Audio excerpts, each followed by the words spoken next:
అయితే ఉత్తంకుడు ఇంద్రుడు పంపిన వజ్రాయుధం యొక్క సహాయంతో నాగలోకం వరకు అతని వెంబడించారు.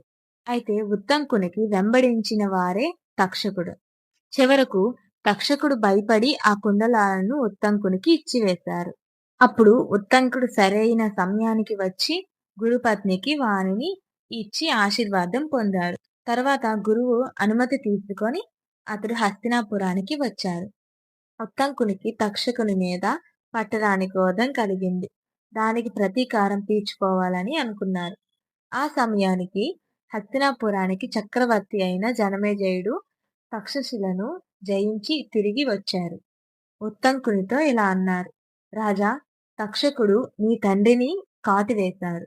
దానికి నీవు ప్రతీకారం తీర్చుకో అని అన్నారు.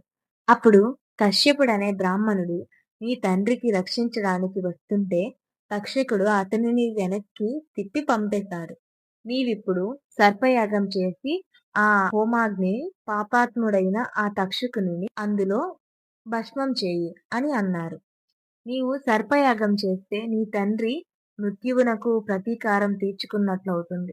అలాగే నాకు కూడా సంతోషం కలుగుతుంది అని అన్నారు. అసలు సర్పాలు ఎలా పుట్టాయి? అది తెలిసిన వారు కామెంట్ చేసి పార్ట్ 11 కోసం వెయిట్ చేయండి. ఇలాంటి మరింత కంటెంట్ కావాలనుకుంటే మన పేజ్‌ని ఫాలో చేసి లైక్ చేసుకోండి.